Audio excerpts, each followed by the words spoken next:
You're listening to the Hour of the Time. I'm your host, William Cooper. Ladies and gentlemen, I'm proud to have as my special guest today William Morgan, who is one of the members of the Citizens Agency for Joint Intelligence and has been for some time. Now, that's all that we can tell you about his identity. You will hear from him his own story, what he's been doing, how he's been doing it, what kind of information he has collected for our organization, for the citizens of this country and of the world. And we're going to talk about, well, I guess you just have to call it undercover operation. This man has been undercover for the Citizens Agency for Joint Intelligence, and I remember several episodes of the show before, sometime during the series that we call the Mystery Schools, which we've done, I believe, 19 hours of broadcasting covering that subject. I told you that we had infiltrated the lodge, the Mystery Schools, Mystery Babylon. In fact, we have not only infiltrated it once, but many times in this country and in lodges around the world. So the information that we're giving you on the Mystery Schools is not conjecture. It does not come from a bunch of people sitting around making up information. It comes from the books printed by the Mystery Schools themselves. It comes from our members who are actually in the lodge, and we double check everything that they bring to us. Please welcome to the Hour of the Time, William Morgan. Thank you, Bill. You can call me Will, and I really appreciate that gracious and honorable introduction. Well, we're certainly appreciative of everything that you've done. Tell us, Will, how long have you been associated with the Mystery School? For over 2 years now. I became a Mason in June of 1991. And what happened? I mean, how did you ever even know about Freemasonry? At first, before I was exposed to your information, I was under the impression, as most people are, that they were a philanthropic organization dealing mostly with charity or possibly even in some way associated with unions. And as most CAJI members have come to know, that is entirely not the case. Did you have friends who were Freemasons? Yes, I worked with somebody who was a Freemason, and I've come to find out that that is usually the most common way that a person is exposed to the craft as they call it. So they call it the craft amongst themselves. This is not something that the public is normally aware. What does the craft mean? What does that term mean? Well, they consider themselves craftsmen because they're building something. And there have been many organizations throughout history with the incredible similarities to the present modern cult of Freemasonry that have called themselves builders, common scenes. They've associated with themselves always with the erection of a structure or the building of something that people just do not understand. We've come to understand that what they are erecting is the New World Order, and they've been working on it for thousands and thousands of years. That's correct. Now, did your friend or friends try to proselytize you or talk you into joining the lodge? No, not at all. I must admit I did go to them, and I was not entirely aware of the nature of their organization or of what was in store for me when I became a member, or a brother, as they call it. Now, if you had not joined CAJI, would you still be sort of in the dark about the true meaning of Freemasonry? Or do the members really learn the truth about the organization during their period of time there? Had I not joined CAJI, I would be as empty-headed and as trusting as sheeple as most of the Freemasons in America and across the world are today. They are not taught what the craft is about. They do not question authority at all. They, as a rule, and from my personal experience and observation, they obey the rules without question and to the letter. Now, a lot of people out there are going to wonder, and I know that Freemasons are going to bring this up, that if you didn't learn what you now believe that you know about the mystery schools in the lodge, how do you know that what you've learned while you become a CAJI member, how do you know that that is true? Well, because I can verify for myself. I can get up and check the facts and look again to verify what is going on about the mystery schools. But for what the Masons claim to be, they have absolutely no proof or evidence or even works of their own hand to prove that they are actually involved in charity work.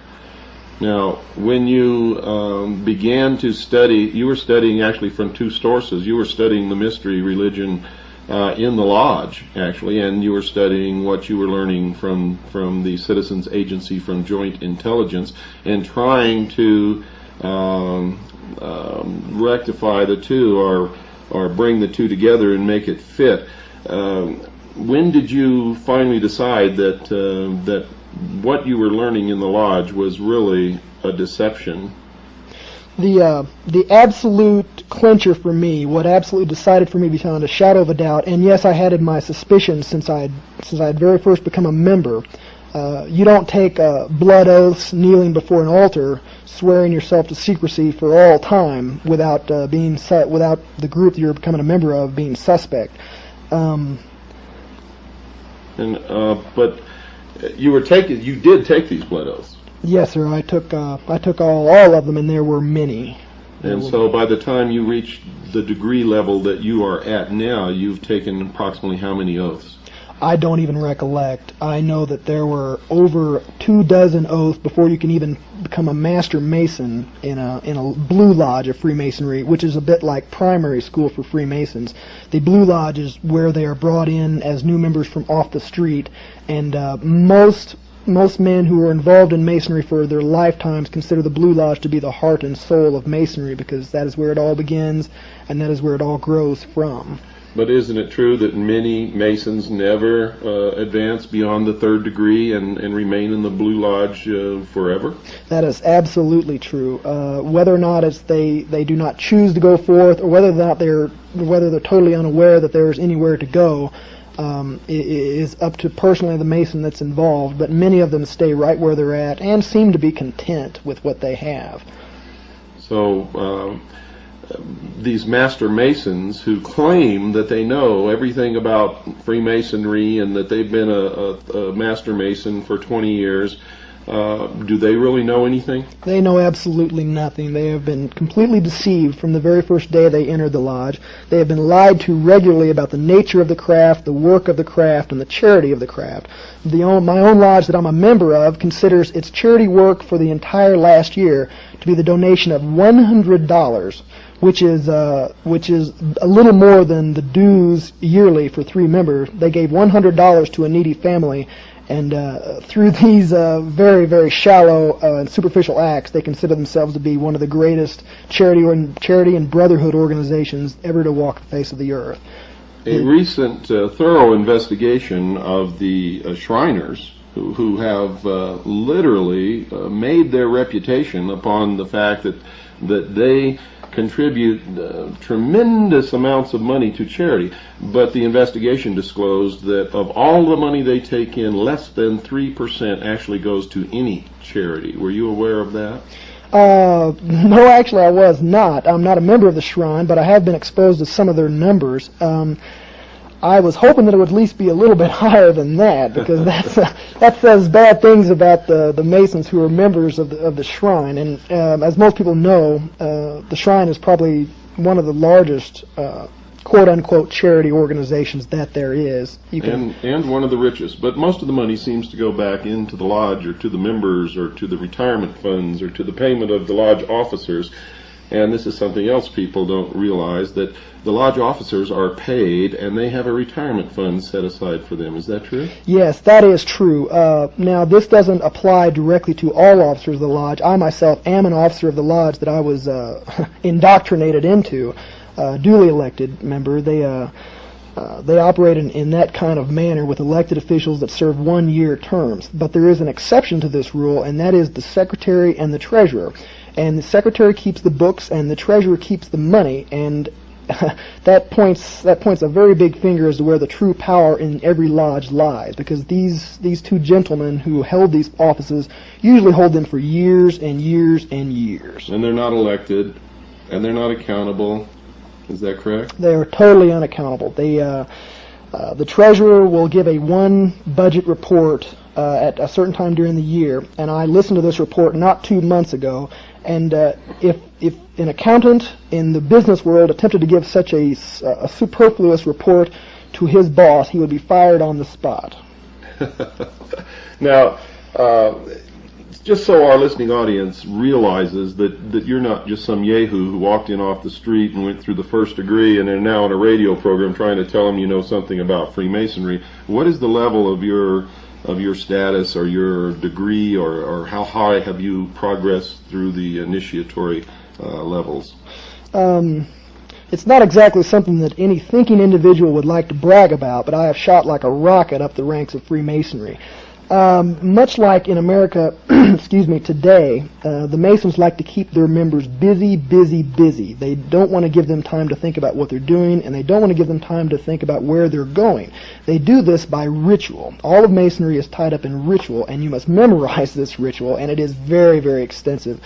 Each office has its own whole slew of ritual to remember. But I worked hard. I've got a good memory. I rose through the ranks, and I'm now a 32nd degree Mason of the Scottish Rite of Freemasonry, Southern Jurisdiction, United States of America. And this is the same branch of Freemasonry that Albert Pike belonged to, that created the Ku Klux Klan, the B'nai B'rith, and the branch off the B'nai B'rith called the ADL, or Anti-Defamation League. Is that correct? Absolutely true. Albert Pike is considered to be a demigod among Freemasons, and actually a source of light all of his own. He took the Scottish Rite of Freemasonry, which did exist for some time before him. He took it after the Civil War and turned it into what it is today. He incorporated much of the pagan symbology into the degrees that are still used and practiced today. His name is revered. I've seen a bigger than life-size bust of complete bronze of Albert Pike that was created for $25,000. Some of that money was mine, by the way. They treat him next to godhood in the Scottish Rite of Freemasonry. Were you aware that Albert Pike was in constant communication and in concert with Giuseppe Mazzini in creating, not only creating, but Albert Pike at one time was the sovereign grand commander of all Freemasonry in the world, and operated in concert with Giuseppe Mazzini in control of what we now know is the world body known as the Illuminati? The name Mazzini is familiar to me, and I have come across its connection to the Illuminati in my research, but no, I was not personally aware, and this comes as no surprise, because with the exception of my own personal research, most of my information comes from the archives of the lodges I have participated and visited, or from Freemasons themselves, and all information is questionable at best. Never once, with the exception of one word, have I heard any reference to the Illuminati, and yet my own research points exactly in their direction for the true source of the Masons' power and the reason for their concealment.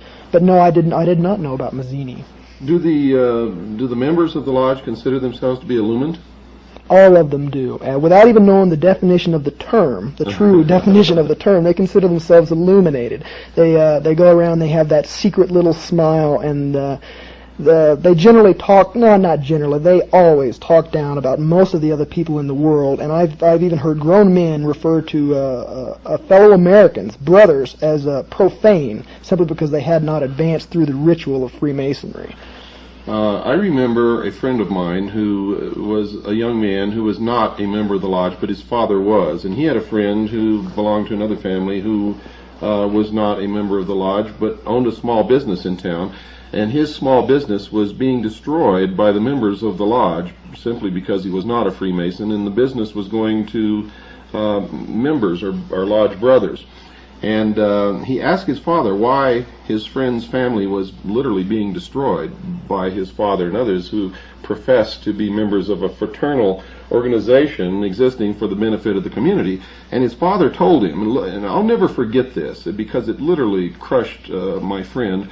His father told him this, quote, "If you are not one of us, you are nothing," unquote. Is this generally true? Is this the way Freemasons generally think about people who do not belong to their organization? I have personally seen Masonry interfere with family ties before, and yes, this is just how they look at the world. They consider the world to be profane, unilluminated, and this just goes hand in hand with the general attitude that is conveyed by all Masons, that they are on their road to their own form of godhood, and this manifests itself in severe racism. For all the people out there that may not be too familiar with Masons or Masonry, and this especially goes for members of minority groups who have often and usually continue to be excluded from Masonry, and especially for women, I am here to tell you that you are not welcome in the lodge. You never will be, and you never have been welcome in the lodge. This especially goes for blacks, in spite of the Prince Hall Masonry, which is the biggest joke and the biggest scam and the biggest insult to any single race I've ever seen,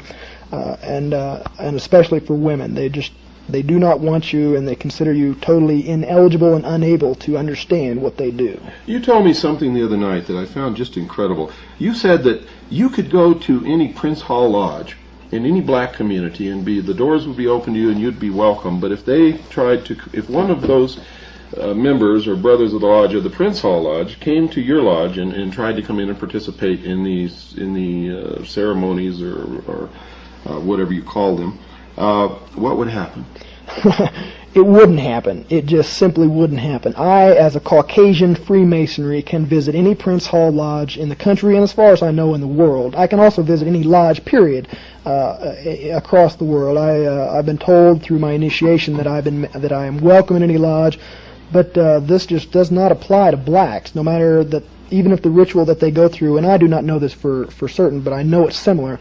But even if the ritual were exact, even if the same form of quote-unquote illumination that they underwent was exact, they could not ever, and I sit in a lodge with Caucasian Freemasons. I've never seen a black Freemason sit in a lodge among Caucasians, and I don't think I will. Equal opportunity and affirmative action laws are just completely ignored and considered frivolous and a joke by all Freemasons. So the New World Order that they're bringing into being is going to be racist? Entirely. It has an Aryan background, and that is where it comes from.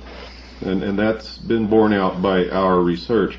Why then would the black community form their own lodges and support the bringing about of a New World Order that is going to relegate them back into slavery? And I might add, along with the rest of us who don't belong to this religion, and it is a religion, why would they participate in something like that?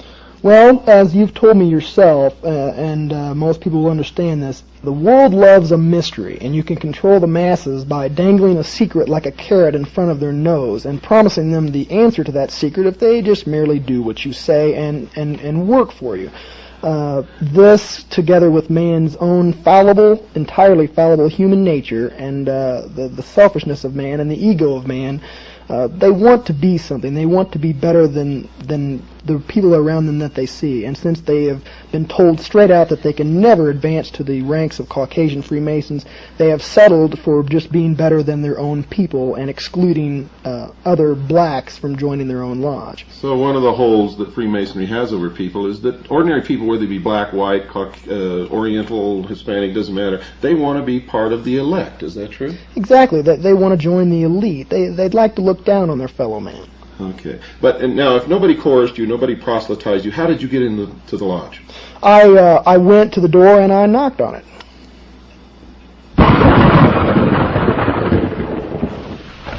It's time for our break, folks. Don't go away. I'll be right back after this very short pause. Hello, folks. This is William Cooper once again for Swiss America Trading, our sponsor. You know, if it wasn't for Swiss America Trading, you wouldn't be listening to this program right now. In fact, nobody would. We wouldn't be on the air. We wouldn't even have known about this station. You see, we're not radio people. We're information junkies. We have the largest intelligence gathering operation under civilian control in the world. We don't tell anybody what to do. We don't hold any meetings. We don't march around with guns. We don't care if anybody has guns or not. We just collect information and disseminate it to people, put the puzzle together to try to wake up the sheeple of the world so that we can save the Constitution of the United States, the Bill of Rights, and freedom for all peoples all over the world. That is our function. The people of Swiss America Trading are just like us. They care about this country. They care about freedom. They want to survive what's coming. Now, if we all wake up, nothing bad ever has to happen to anybody. But look around, folks. What do you see out there? I'll tell you what I see. I see a great herd of sheeple marching to the slaughter. And on the way there, they always get sheared, don't they? Well, you know, if you'd called Swiss America Trading in order to find a way to protect your assets against what's coming, that will mostly be brought about by the abdication, ignorance, irresponsibility, and stupidity of this great herd of sheeple, if you had called Swiss America Trading when they first began to sponsor us, and it wasn't very long ago, folks, believe me. In fact, just in the last 3 weeks, whoever has made an investment in gold through Swiss America Trading has already realized an 11% profit in 3 weeks. The people who made some other investments with Swiss American Trading have realized a 30% profit since they began sponsoring this program. What's happening in the world today confirms my predictions that I have given you. And remember, I was accurate to the month of when this recession would start. I told you that it would advance into a depression, which we are in now, and that by the third quarter of 1993 we would be in serious trouble.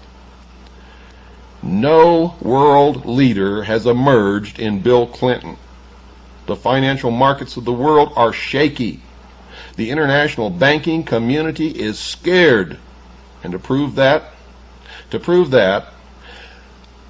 we're making this broadcast, we're recording it actually on the 12th of May, folks. And the Bundesbank has just lowered the interest rates once again. All-time lows. Nobody has ever seen anything like this before. It is a vote of no confidence. Why? Well, if you were to translate it into bonds, you could say there was a Bush bond that would have realized 0% interest, a Quayle bond, which would have had no maturity, and a Clinton bond, which has no principles. So, folks, do it now. Call 1-800-289-2646. You've all asked me over and over again how to save your assets. The time to act is now. Call 1-800-289-2646. That's 1-800-289-2646. Tell them that you listen to the Hour of the Time. Mention my name, William Cooper, and they will send you a free newsletter. It doesn't cost you a penny. Chock full of information that you need to know. Call now. Don't delay. Call now, folks. Don't wait until it's too late. Call 1-800-289-2646. That's 1-800-289-2646. In protecting yourself, you're helping to save this program, The Hour of the Time, freedom for the world, and hopefully we can all march into the future with a good future for our children and grandchildren. If we don't all wake up, that's not going to happen. And if you don't call Swiss America Trading, you're not going to be able to protect your assets. So do it now. 1-800-289-2646. And you'll be glad that you did. We're back in the studio, folks, with William Morgan, a CAJI member who has infiltrated the lodge. Now, this man is no dummy. You have to understand, within 2 years, he has risen from entered apprentice to 32nd degree Freemason of the Scottish Rite of the Southern Jurisdiction. Now, that's quite a distinction within the lodge, isn't it? Well, yeah, it can be considered as such. It does get a measure of respect from those who never advance past the 3rd degree of Master Mason. And what is the next step? After the 32nd degree, there is publicly known only one more degree of Freemasonry, and that is the 33rd degree. And you said publicly known. Does that mean that there's more? I suspect that there is, that there really is more. Do you know that for sure? No, I do not. I do not know it for sure. I've heard there's a man by the name of Reverend Jim Shaw who was he actually still is by Masonic law, who still is a 33rd degree Freemason. And when he became a 33rd degree, he knew another Mason who was going through the same ritual, who said that he was going to advance even further because he had professed a support for the Luciferian doctrine that they preach. So what you have just said, this is coming from your mouth, a 32nd degree Freemason of the Scottish Rite. You have just said, I didn't prompt you, I didn't ask you the question. In fact, you just surprised me because I was going to lead up to this, but you just said the Luciferian doctrine. Can you explain that? I can explain that absolutely. Masons believe in light. It is a priority part of their entire ritual. Now, light to a Mason symbolizes knowledge and also intellect. And if you've paid attention to the Mystery School broadcast, you know who the patron god of intellect is. It is Lucifer, and in fact his very name means the farrier or the bearer of light. Luce is Latin for light and fair for farrier. This is the true God of Freemasonry, and this is also, to my great shame, the God that I knelt at the altar before and swore my blood oaths to. But when you did this, were you aware that you were swearing your blood oaths to Lucifer and not to the God of the Christian Bible? Absolutely not. Everything about Masonry says and publicly says that their God is the same God as any God, the God of Hindus, the God of Arab, the God of Christians. But it's just not so. It's a lie and it's a scam, and all you have to do is study paganism, nature worship, and the mystery religions of Babylon to see who that real God is. So you have done this study on your own, and you've checked out the publications and the doctrines and the symbology within your own lodge, and you've arrived at the conclusion that the God of Freemasonry is who? The God of Freemasonry is Lucifer, who is actually Satan, cast from heaven for one specific reason, and that is because he, like many other Masons, sought to attain godhood in his own time. And isn't that really the goal of Freemasonry, is by their works they will become God? Exactly. It is a matter of works. Salvation has nothing to do with it. There is no repentance of sin, and in their minds mankind was never separated from God, but is able to be an equal to or superior to God. Now, mind you, folks, I sincerely believe in the Constitution of the United States of America. This is not a religious program, irregardless of what you may think you are hearing. And I'm not making judgment on any of this whatsoever. I believe that anyone has the right, under our Constitution, to worship at any altar that they wish to worship at. I do not agree with this Luciferian doctrine. I do not worship at that altar.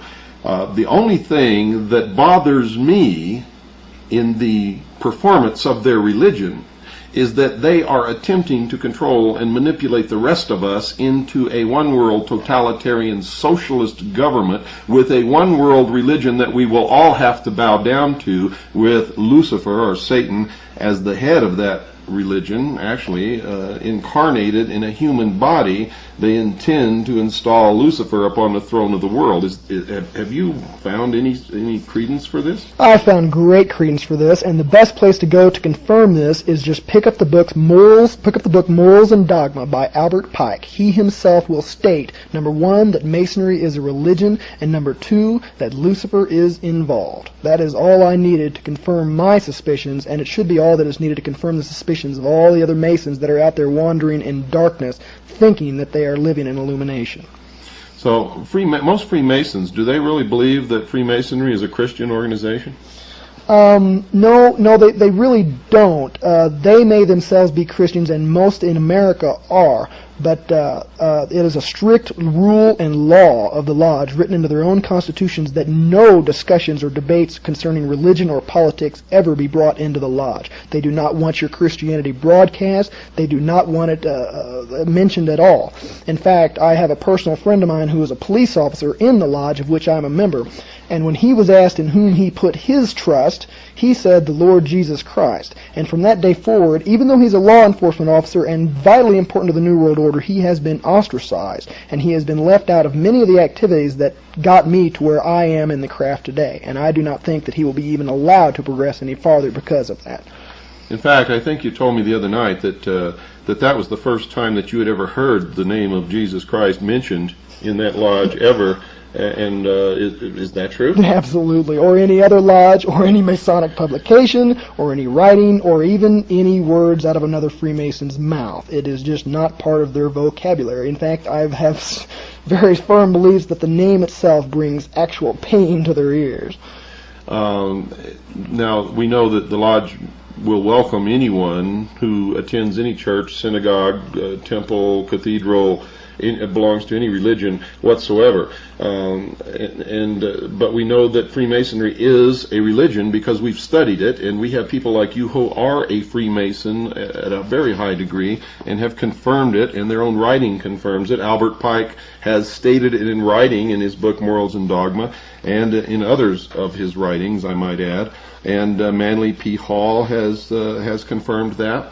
So if Freemasonry is a religion, yet they accept members, people who go to other churches in the community, in many different religions that have doctrines that don't agree at all, how can they rectify that? I mean, how can you explain this? How can this be? It just is. And any Mason that holds his religious convictions dear and becomes a member of the lodge is in direct conflict with his own beliefs and his own faith. The two cannot go together, have never been able to go together, and I don't think they ever will be. And I'd like to ask I'd just like to tell all of my brothers in the lodges out there, how can you possibly believe that Freemasonry is not a religion? You meet in a Masonic temple, you knelt at a Masonic altar with the Holy Bible, or in other countries a different holy book, the Quran or many other texts. You knelt there and swore your blood oaths in the name of a deity, and quiet respect is demanded in any and all lodges all over the world, just like in any temple. You have been living a lie, and if you don't wake up pretty soon, the New World Order will turn around and eat your lunch for you. Isn't it a fact that they believe they're going to be an integral part of this New World Order, however most of them really will not be? This is the great joke. This is the punchline to the whole affair. They believe and see themselves as the priest and the priesthood of the New World Order. They think that when all things start falling apart, that they are going to be the ones that rise up phoenix-like out of the ashes, bring the world together, and deliver them into the hands of Lucifer. Like I said, they consider themselves builders, and what they're building is the New World Order, and it's being erected like a prison around us even as we speak. And the capstone, and you ought to take a look at the Great Seal of the United States to get a feel for this. The capstone of the New World Order, of the building that they're creating, is actually Lucifer himself. And isn't that the symbol of Lucifer, the all-seeing eye above the pyramid, the symbol of light? It actually began as the symbol of the sun, which was the symbol of the light, which was the symbol for Lucifer, and over the years it evolved into an eye. Christians are told that is the eye of God, but nobody ever bothers to ask which God or who. What's the name of this God? And if a Muslim were to ask in the Middle East, they would say it's the eye of God, and they would think that it was the eye of Allah. And in the Far East, somebody might think it was the eye of Buddha. But this is never explained. In effect, it really began representing the sun and became the eye. The sun has always been the representation of wisdom or the intellect or knowledge, which is all the Luciferian doctrine. It is the symbol for the light, Lucifer, the fallen angel, the Luciferian philosophy.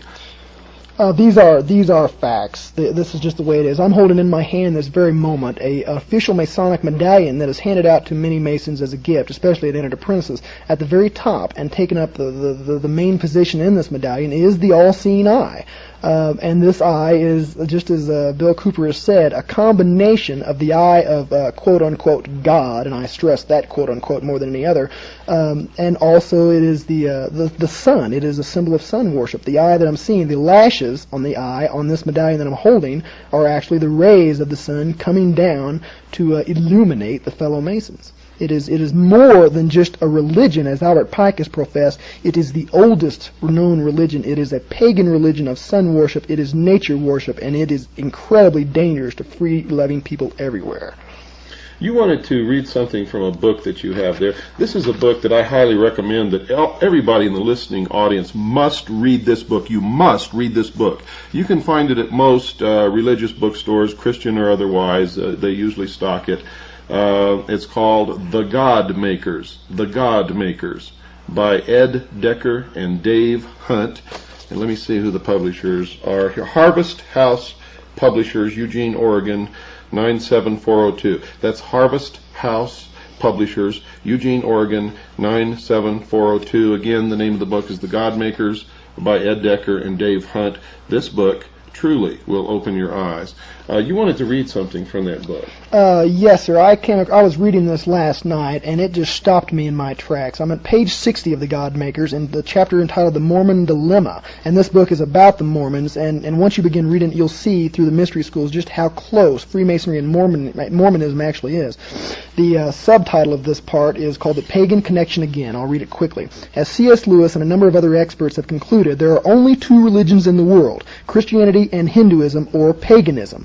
One teaches that we are separated from the one true God by sin, and that God became a man to die for our sins. The other declares that men are not separated from God, but that each person has within himself the power to overcome evil and thus to become God, or at least a God with a small g. Hinduism, or paganism, embraces and absorbs everything except biblical Christianity, which is its only genuine rival. Although it uses Christian language to disguise its paganism, just as many Masonic lodges do, Mormonism is less Christian than it is Hindu. The basic dilemma faced by every Mormon is a direct result of its Hindu roots. In the Bhagavad Gita, Krishna declares that he comes forth to save the righteous and to condemn the sinners. This is exactly the opposite for the biblical Christ, who came to save sinners. The great complaint of paganism and all occult secret societies, of which I am presently a member, is that whereas one must be worthy to join them, Christianity deliberately embraces the unworthy. And to prove my worthiness to join the lodge, I had to go ask them to become a member. At the time that I joined, it was against the Constitution's bylaw, the Constitution of Masonry, I should stress, for any Mason to come to me, a profane, and ask me to join. And in effect, actually, isn't the Mormon Church just another branch of the old mystery religion of Babylon? It can be nothing else. They have 3 degrees. They have ritual that they adhere to. They are sworn to secrecy with blood oaths inside of a temple.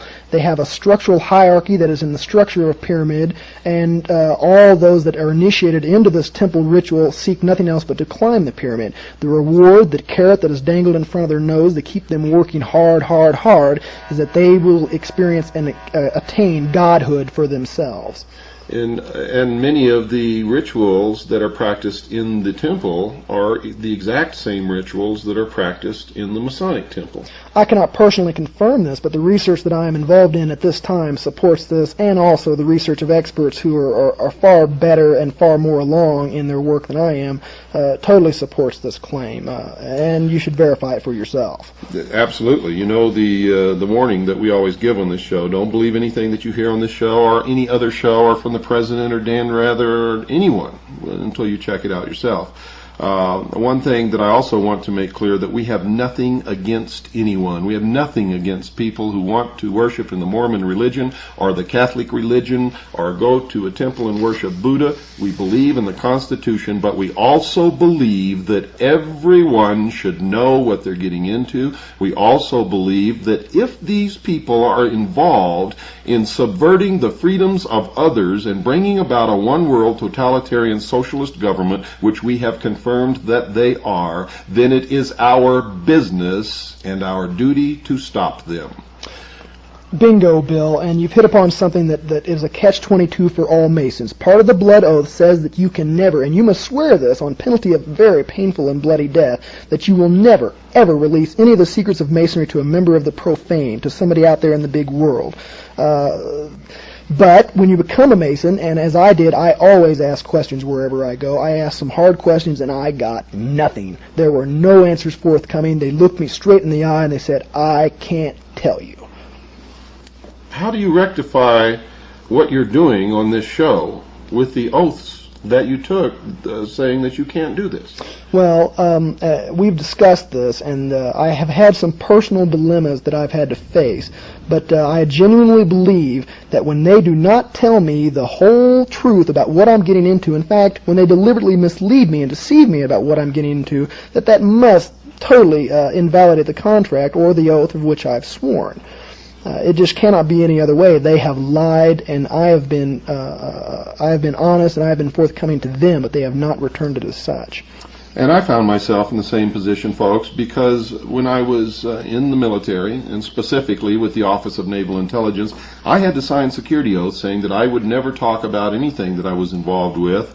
But later, when I began to realize that I was going to have to, I also understood that the only things that I would talk about were those things that the intelligence community, the military, those in the government were doing to destroy the sovereignty of the United States of America, the Constitution, the Bill of Rights, and to bring about really a traitorous new government, the New World Order, and that I was not going to be involved in any traitorous activity, and my first and only loyalty was to the Constitution and the Bill of Rights of the United States, and not to some phony manipulation called a security oath, which many people are trapped under, thinking that they cannot talk about many of the things they participated in that are actually destroying this nation, destroying the Constitution and the Bill of Rights. These people are traitors, and I could not be a traitor, nor will I ever be.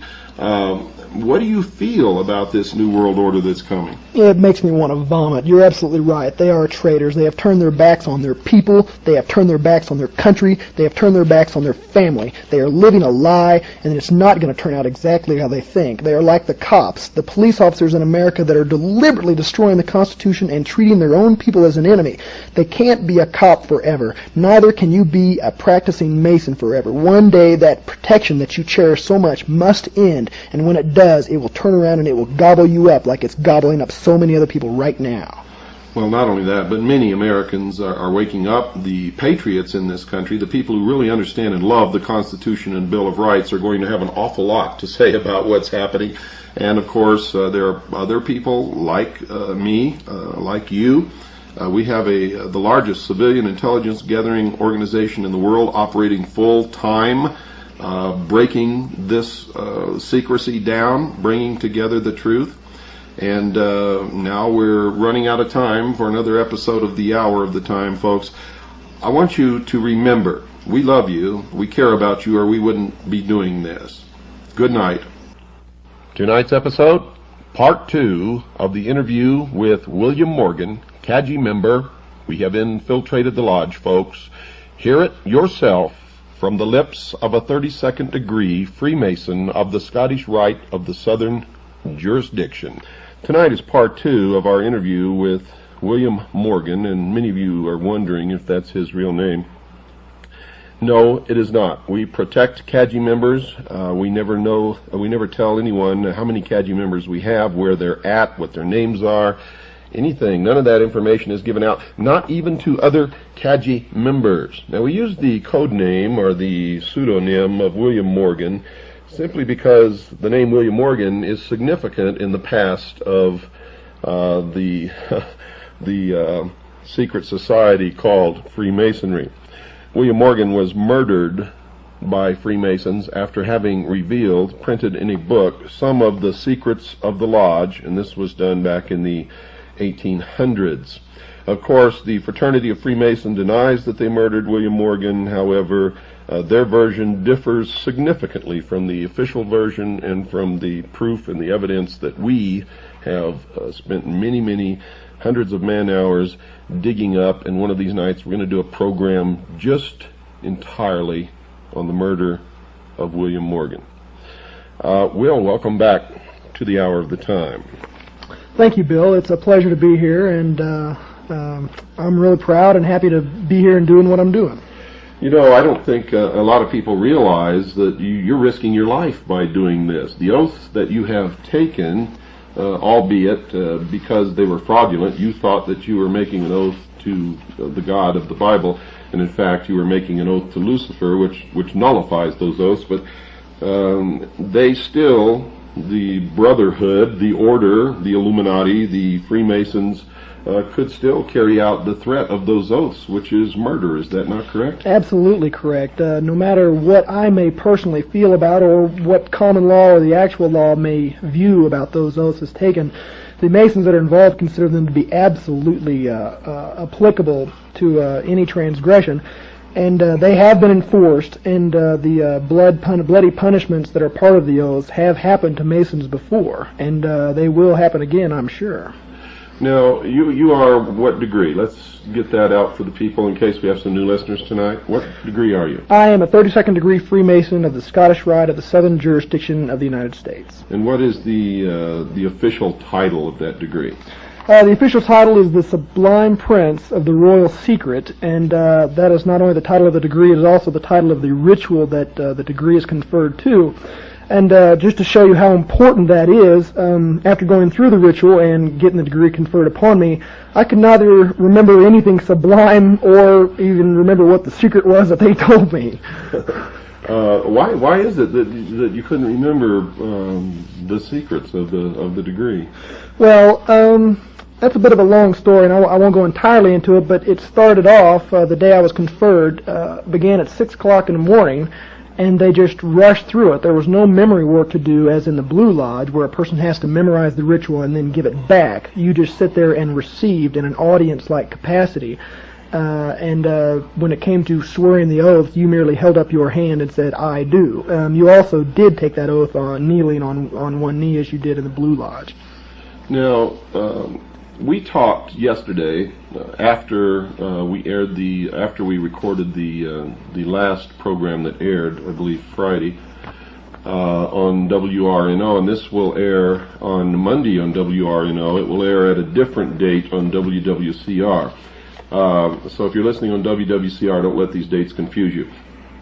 But we talked, and I asked you specifically if there was a part of Freemasonry where you raised your arm to the square, and what was your reply? Yes, there is a part where you raise your arm to the square. The first time I remember doing that action was in the 2nd degree when it was conferred upon me. You raise your right hand as if you were swearing in. Actually, it is exactly the same position as if you're swearing in a court of law. Your left hand is placed flatly upon the Holy Bible or whatever holy text that, depending on the lodge you're in, and your right hand is held at a right angle with the arm extended, and an actual square, like an engineer's square, is held around the elbow of the arm.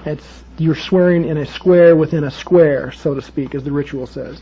Now, if a Freemason were speaking in front of a group of what Masons call the profane, would it be fair to state that if the speaker stated something about when he raised his arm to the square, that this could be a recognition signal to notify other Freemasons in the audience that he was indeed a Freemason? Knowing what I know, I could hardly see it as anything else. There's no square involved in any other oath swearing ceremony that I've ever heard of, ever, not in a court of law. Only a square is involved in Masonry. It's one of the primary tools that are symbolically referred to in all the ritual of the Blue Lodge.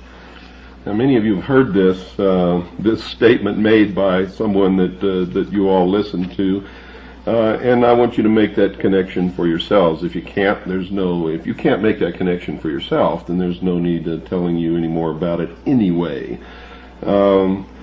Let's get into some of the ceremonies. How does this start? It begins in the Blue Lodge with the 1st degree of entered apprentice, and it goes up, and you've actually traversed 32 degrees of initiation. Are there side roads off of this?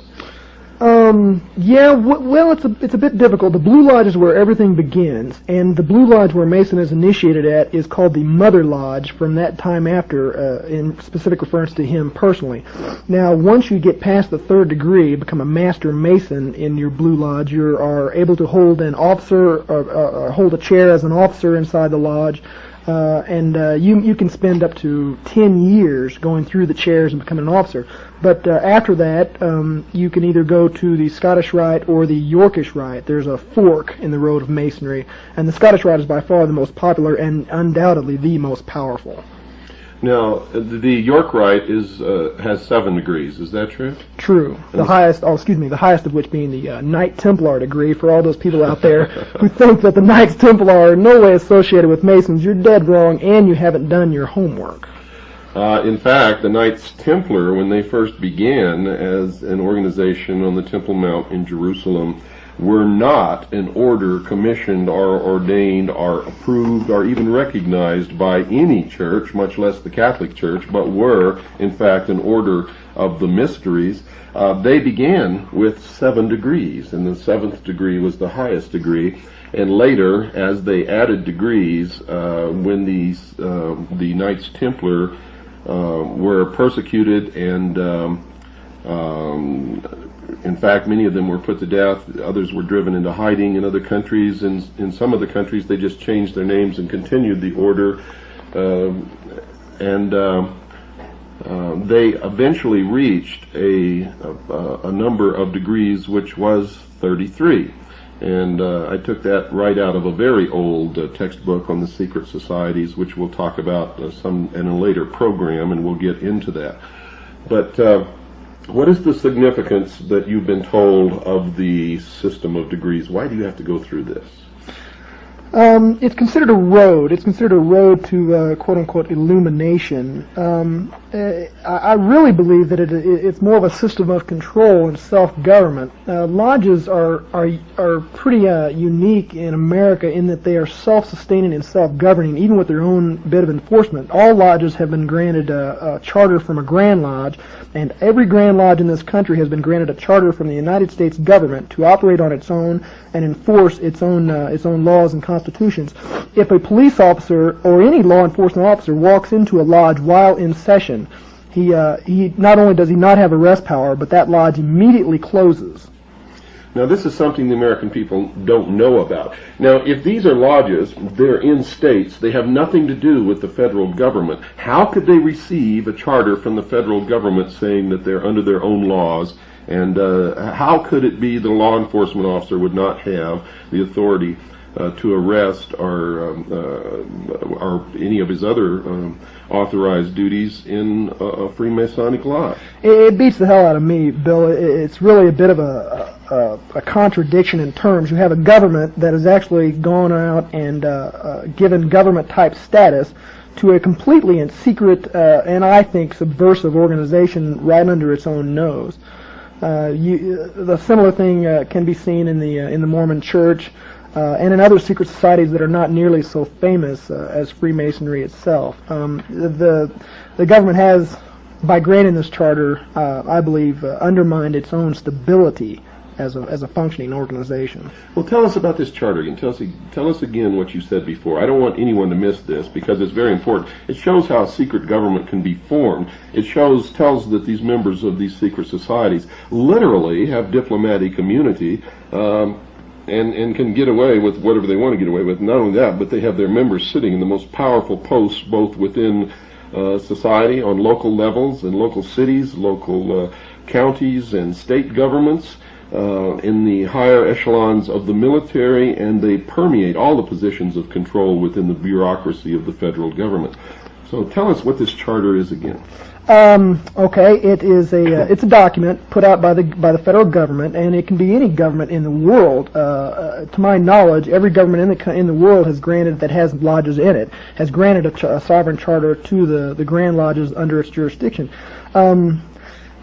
I really haven't done enough research to speak at length on the nature of the charter or what it exactly implies universally for Freemasonry, but I do know for a fact that a law enforcement officer, and we have many law enforcement officers in our lodge, from state troopers to policemen to military policemen, they're not cops when they walk into the lodge. They leave their power, their badges, and their guns outside, and they do so willingly. That's a pretty good example, but I think the best example comes from the Knights of Malta. And here's another one for you guys out there that haven't done your homework. I'm reading from the glossary of a book entitled Freemasonry, A Celebration of the Craft. which is put out by the craft itself, and it defines Knights of Malta as a Christian Masonic degree based upon the medieval Knights Hospitallers and emphasizing the Christian virtues. Well, you can leave the Christian out of it if you like, but what's interesting about the Knights of Malta is they actually do have diplomatic immunity. As an organization, they can bring goods in and out of this country without going through customs, and they cannot be arrested or they cannot be detained or charged with any crime by any law enforcement officer in the country. They're above sovereign. As far as I know, they're above most government officials that are in the land. That's a fact, and they actually carry diplomatic passports. I know several people personally who are members of the Knights, the Sovereign Order of the Military Knights of Malta, and they carry diplomatic passports and they began as citizens of the United States of America. Now, what happens when a police officer, and most police officers we have discovered, or at least the ones who make law enforcement a career, and most, if not all, judges sitting upon benches in this country are Freemasons. What happens when you're speeding down a highway and you're stopped by a law enforcement officer? What happens when he sees the Masonic emblem on your windshield? Usually what you have is a direct turnaround in attitude. I myself am a young man. I get hassled by cops a little bit. It seems like they always have cop an attitude when they pull me over, but when they see the Masonic square and compasses on my car, and most importantly when I flip out my dues paying card, a card that all dues paying Masons carry, the police officer, well, let me just put it this way, I've never once got a speeding ticket or a traffic ticket or have even been harassed in any way when they have known that I am a Mason. It just has not happened. That is my personal experience. So the justice system in this country doesn't really work, and Freemasons are in effect exempt from the laws that the rest of us are supposed to follow. Is that true? Yeah, that could be probably construed as accurate, Bill. Although I disagree, it does work. It just doesn't work the way most people think it works. It works for them and with them and around them, and it works on the rest of you. That's right. Now, what happens when a Freemason goes into court against someone who's not a Freemason and the judge is a Freemason? Okay, well, you have a very subtle interaction that goes on. All Masons are taught secret signs and secret words and secret phrases and this is some of the most, this is what they don't want revealed more than anything else. You can stand in a particular position, you can hold your arms in a particular position, you can speak certain words, the widow's son, traveling man, keywords and phrases that will let this judge know that you are a Mason. And you can almost guarantee that he is a Mason too, or else he wouldn't have been able to lock down a lasting career in the judiciary. That's correct. And that would explain why some people just don't seem to ever get prosecuted for anything, and others who may commit the same crime or a much lesser offense seem to be inordinately punished, given such a heavy burden of punishment, while others who have done the same thing receive either nothing or a pat on the wrist. Well, brothers look out for each other. It's just the way the system works. It's a buddy system. It's a you scratch my back, I scratch yours. As a matter of fact, in the oath that a Mason swears, he swears that he will uphold and defend a fellow Mason, in any problem that he may encounter, treason and murder alone excepted, but they left at their election, which means that even if a fellow Mason is a traitor to his country, we know that could never happen. If he's a traitor to his country, his brother Mason has his own choice whether he wants to turn him in or not. He is not obligated to do so, and obeying the laws of Masonry above the laws of the land, he's probably not even going to consider it. So, in other words, one way of infiltrating and controlling our society and our government, both on a local, state, and national level, and the military, is for one of the Freemasons to get into a position where he can then appoint or hire Freemasons below him. When people come to apply for that job, who gets the job? That's self-explanatory. The Mason will get the job every time. Another part of the oath is that you will look out for the interest of your brother Masons in whatever capacity they may be in. In fact, it could probably be construed that not giving the job to a brother Mason would bring serious repercussions if discovered inside the lodge, and may even be a violation of the oath. There you go, folks. All of you who've been telling me that I'm full of crap and that I don't know what I'm talking about and that they haven't infiltrated and appointed their members below them and literally taken over all levels of society, both local, state, and federal, and the military, you just heard it from the lips of a 32nd degree Freemason. That is exactly how they do it, and that is exactly what has been done. You have to understand that since this country was conceived and brought into reality, Freemasons have controlled it. And their goal always, from the beginning, was to bring about a one-world totalitarian socialist government. Our forefathers knew full well the foibles of human nature. And this country was described in their own words as the great experiment. And the experiment, folks, was to find out if we truly could be responsible, could rule ourselves, would not give in to the foibles of human nature and give our country and our individual freedoms and rights away. But they knew when they did it that that's exactly what would happen, because they were probably the best at understanding human nature of anyone that I've ever read. And I've read all of their writings and letters and works and the Federalist Papers and everything else that they've done. And they knew full well that this people would give away what they built. And they knew that if we could be responsible, if we would not be apathetic, if we would not cave in to the desires of socialism, to the weaknesses of human nature, that this would have been the New World Order. We have failed, not them. They gave us every chance, folks. So don't get mad at our forefathers. Would you concur with what I've just said? I couldn't argue with you, and I wouldn't want to start an argument with you, Bill. I have heard higher level Masons refer to the United States in their writings and in person as a Mason nation. It is erected by them. If you look at the signers of the Declaration of Independence, if you look at the forefathers, you'll see who was involved at the very beginning of this thing. And I'm not saying that all our forefathers are bad or evil. They certainly are not. They created the greatest nation ever known to man. But some of them were Illuminati, and there's no denying that. The course that they set us upon was in the end self-defeating for us. Okay, folks, don't go away. We've got to take our break. I'll be right back with William Morgan after this very short pause. Hello, folks. This is William Cooper once again for Swiss America Trading. You know, as a Creedence Clearwater Revival, before you accuse me, you better look at yourself. Boy, does that apply on this program. You Freemasons out there, all members of all the secret societies that are subverting the Constitution of the United States, the Bill of Rights, I call them cockroaches. I don't know what the rest of you call them, but that's what they are. They claim to be looking for the light, but every time you'll turn the light on them, they scurry under the sink, run for cover. It occurs to me that I need to tell you folks out there something. This young man who's on this program is a member of the Citizens Agency for Joint Intelligence, and there are literally hundreds of brave men and women all over this country and the world who are gathering information, bringing the truth out into the open. We are all working for freedom. It is the largest and most successful civilian intelligence gathering organization in the world. And our goal is freedom, to preserve freedom in this country, the United States, preserve the Constitution and the Bill of Rights, because it's the last bastion, the last wall between us and freedom, and try to institute freedom in all of the rest of the world. That's our only purpose, our only purpose. We are in support of freedom for all peoples everywhere.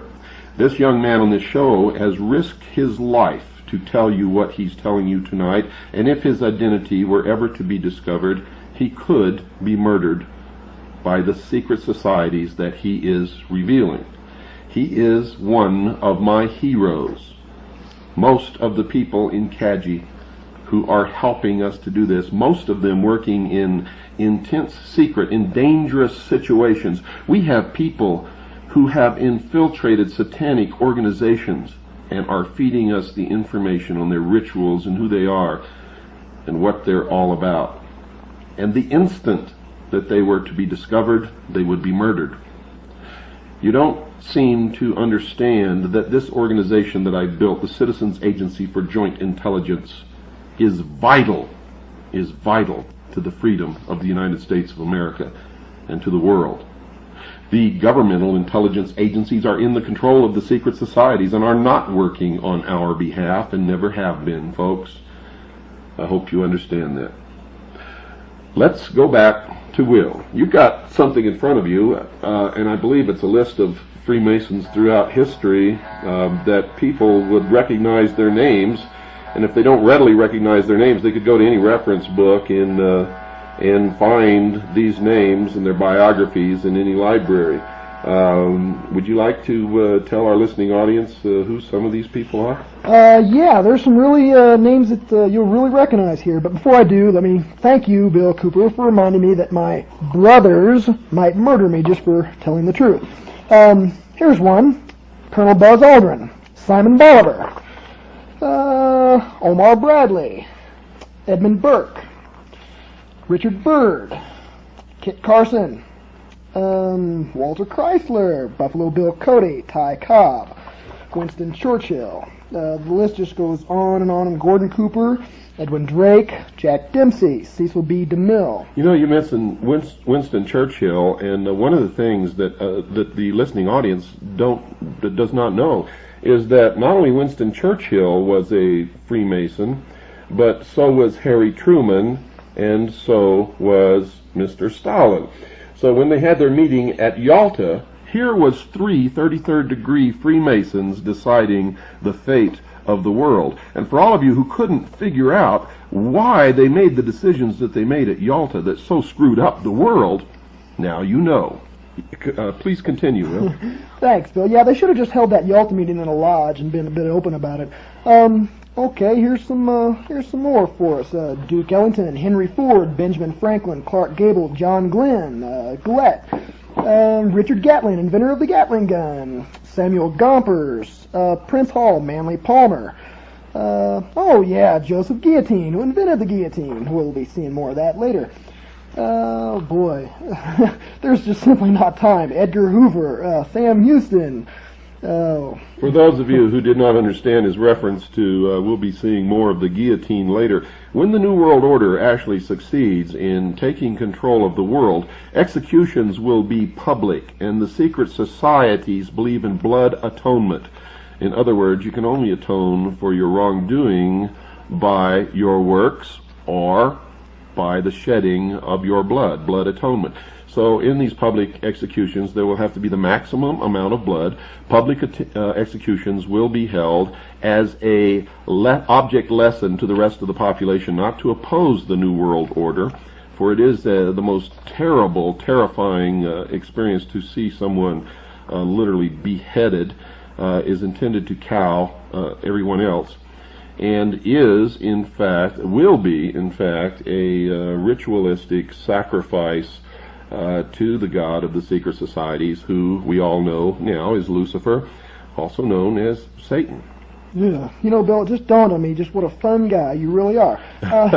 Here's a short list of presidents of the United States who have been Masons: George Washington, James Monroe, Andrew Jackson, James Polk, James Buchanan, Andrew Johnson, James Garfield, William McKinley, Teddy Roosevelt, William Taft, Warren Harding, Franklin Roosevelt, Harry Truman, Lyndon Johnson, Gerald Ford, and I also know for a fact that George Bush is a Mason and that Ronald Reagan was made a Mason on sight.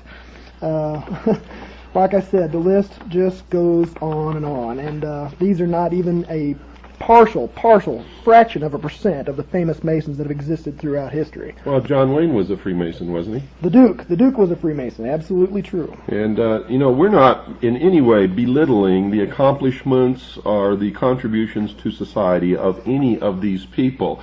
We just wanted to let you know that this covers all areas of society, all levels of society, all occupations, and that many famous people whom you all recognize have been or are members of these secret societies. Now, many of them are taken in as window dressing. In other words, they don't really know what they're a part of. They're told that it's a fraternal organization existing for the good of the community, And of course, in any organization, if you can get famous celebrities to belong, that's a feather in your cap, because the public, for some reason, thinks that if a celebrity belongs to something, then there can be nothing wrong with it. What sheeple, what total crap. But that's the way people believe. That's absolutely true. Most of the celebrity names that I mentioned in this list are there just simply as window dressings to give a good appearance to the craft, but some of them absolutely are not. And I'm reading still from this book published by Masonic Publishing Company, and it states that Joseph Smith, founder of the Mormon Church, was absolutely and undeniably a Freemason. Did you find Giuseppe Mazzini in there? Yeah, I sure did. I should have done my homework. It's Giuseppe Mazzini, 1805 to 1872, Italian patriot. He was also one of the best friends and correspondents of Albert Pike, who was the head of World Freemasonry for a while and the head of the Scottish Rite of Freemasonry in this country. He established, with others, the Ku Klux Klan, the branch of Freemasonry known as B'nai B'rith, which the ADL operates out of. And the ADL, folks, for those of you who don't know it, are under intense investigation now for spying upon agencies and departments of the United States government and police departments, and actually stealing records and passing them on to the secret societies and to the State of Israel. So you'd really better wake up out there, and don't give me this stuff that it's the Jews, that it's the blacks, that it's this, it's that. It's not. It's not. Ordinary people like you and me, I don't care what their skin color is, I don't care what their religion is, are just like you and me, and all they want to do is live in peace. There are elements and organizations and people belonging to all the different ethnic groups, all of the different religions, all of the different organizations, corporations, governments, anything that you want to name belong to these secret societies. The Jews have been used as scapegoats throughout history. The Freemasonic organization and the secret societies in general are racist. They believe that the races, the white Caucasian races in Europe, Germany, England, are the superior race, are the real Israelites. They are the ones who have orchestrated and brought about the state of Israel. They are the ones who maintain the force of Zionism active in the world. The Mormon Church is a great part of this. If you just get down and dirty on this, you'll find that what I'm telling you is absolutely true. And one of their main weapons that they use against us is to divide us against each other, so that while we're running around stabbing each other in the back, they are putting the chains on all of us. And when are you people going to realize that and understand it? All during the Cold War, there were no Russian families sitting around their table plotting on how to do away with Americans, and there weren't any American families doing that either. All of us were concerned with our children, with putting food on the table, with educating our children, with trying to build some kind of a good life. That's all that ordinary people care about. It doesn't matter what race they belong to, what religion they belong to. Bravo, Bill. If there's a lesson that the listeners can go home with, it is that. Stop this racist divisionism, come together and see the enemy for who it is. Like I said on the last program, you cannot enjoy the protection of the secret societies forever. With a little bit of homework, you can find out who financed Hitler in World War II. And anybody that knows history knows that as soon as Hitler got to where he was at in power, who did he initiate a pogrom against? It wasn't just Jews. He got rid of all the Freemasons who were the window dressing in Germany and in Austria, who put him where he was at and protected his interests. He zapped them. He nuked them. They were gone. They joined the Jews and the Gypsies in the concentration camps, and they were never heard from again. And to this day, many German Freemasons wear a small flower on their lapel in remembrance of that tragic event.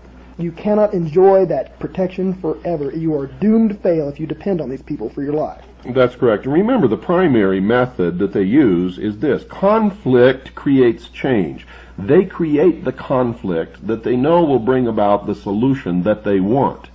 They get it to appear as if the people are screaming for the solution, and then they give it to them, something that the people would never have accepted in the first place. But remember, conflict creates change. They believe in the Hegelian principle of conflict resolution. You have a thesis, an antithesis, and the clash of these two creates the solution to the problem which they've been aiming for all along. Now, you also have to understand that controlled conflict creates desired results or change. So the method of bringing about controlled conflict is to have your people leading both sides of the conflict.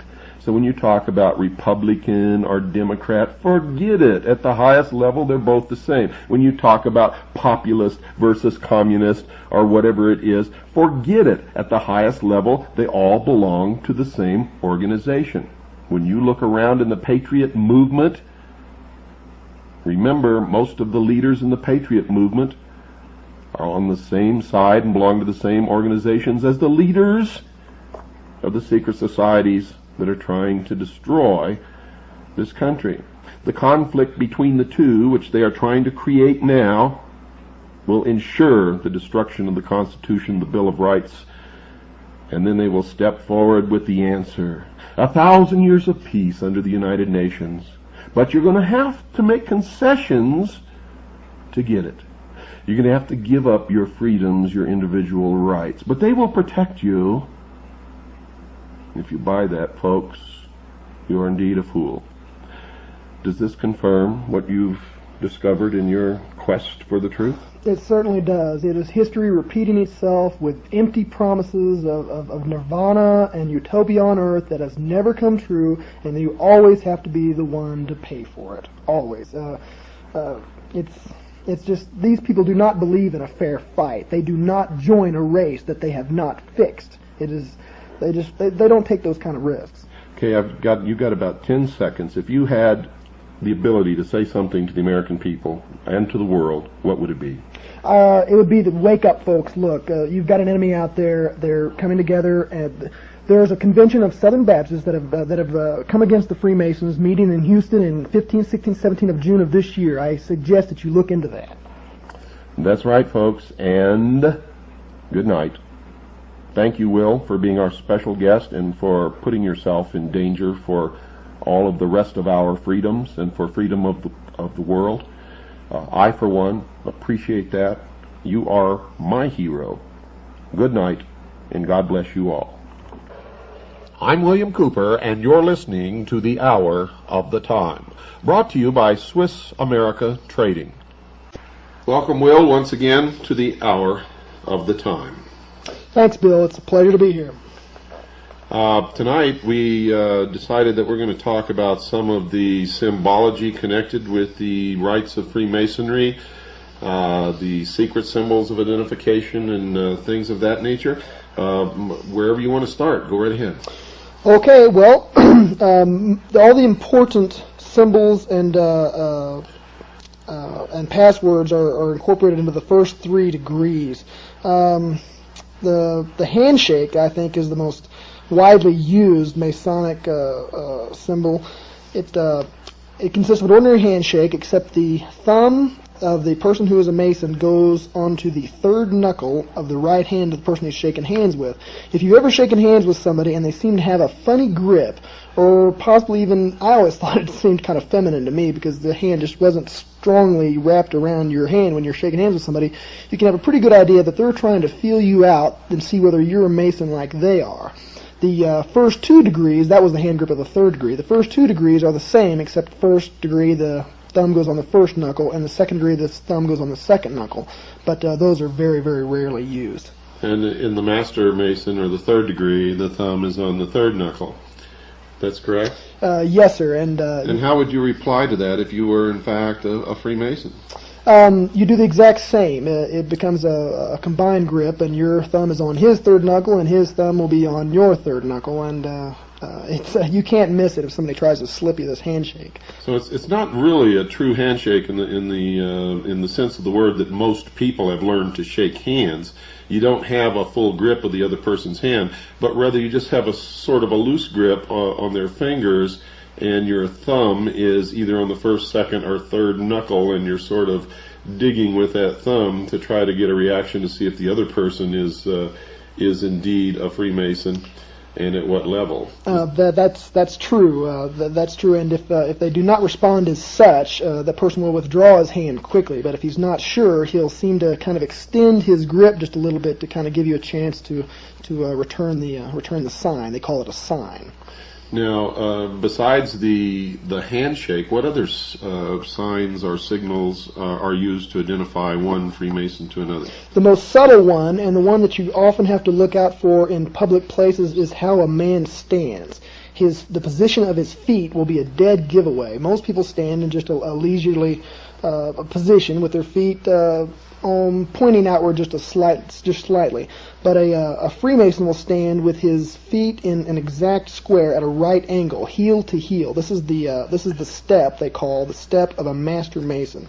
The step of an entered apprentice, a first-degree Mason, is where the feet form a sort of T with the heel going to the cup of the other foot, and the second degree is an inverse of the third degree with another square being formed. So, if you see someone standing in a room with their two heels joined together and their feet forming a perfect right angle or a 90-degree angle, you can pretty much bet that that's such an unnatural stance that is a dead giveaway that person is a Master Mason. Unnatural and uncomfortable, I might add, to anybody who's stood. You're forced to stand like this when you become initiated. And also when you return the ritual, you have to do memory work and memorize the ritual and then give it back before you are raised to the sublime degree of a Master Mason. It's a dead giveaway because nobody stands like that naturally. It's just not a comfortable position to stand. And why would someone stand like that? Would they do that in a room full of strangers to let other Freemasons who might be in the room know that it's okay to come and have some kind of a fellowship with them because they're a Freemason? I myself have stood just like that for that very purpose. Because it's just noticeable. It's a way of broadcasting who you are and talking to the rest of the world without the rest of the world being able to interpret what exactly you are saying. In other words, if you're not a Mason, you might look over and say, boy, that guy's kind of a nut. Look at the way he's standing. Whereas a Freemason would say, that's a brother of the craft. I'm going to go and to meet this fellow. Absolutely, that's generally the way it works. Most people just aren't aware of all these signs and symbols incorporated into the craft. But a Mason lives and breathes these things. Every time he goes to lodge, he takes on this position. He does the hand signals. He usually gives the handshake to his fellow brothers just to keep in practice. These things are so much a part of Masonry and of Masons that they spot them wherever they go. Okay, so we know the handshake, we know the heel-to-heel in the right angle. We talked in the last broadcast about I raise my hand to the square or I raise my arm to the square. And what are some of the others? Well, the others are the hand signals, and these are also used in every single lodge meeting. And these are, to Masons, these are what are most easily and most commonly used to communicate between Masons their identity. Of the first degree, the hand signal is you take your left hand, palm upward, and put it near your waist, and then your right hand palm downward, just above your left hand, forming a bit of a cube, and you hold your hands like such, and that's the symbol, the hand signal of the first degree.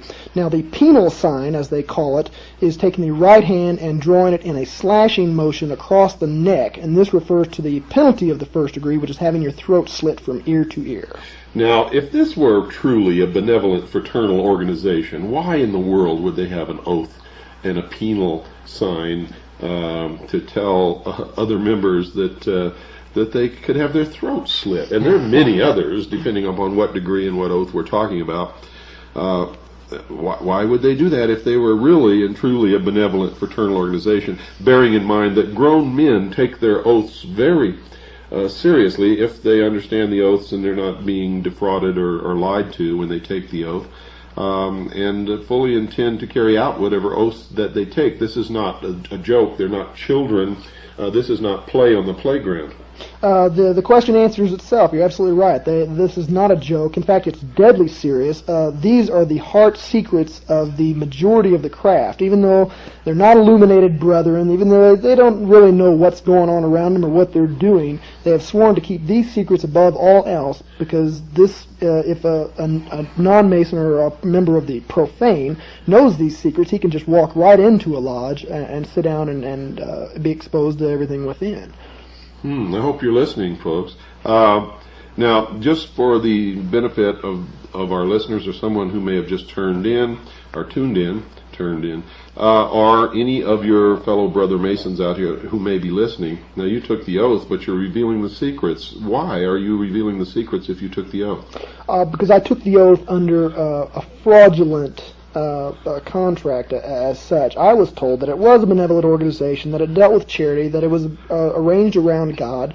All three of those things are bold-faced lies, and I can prove their falsehood. In fact, anybody can prove their falsehood with just a moment's bit of research.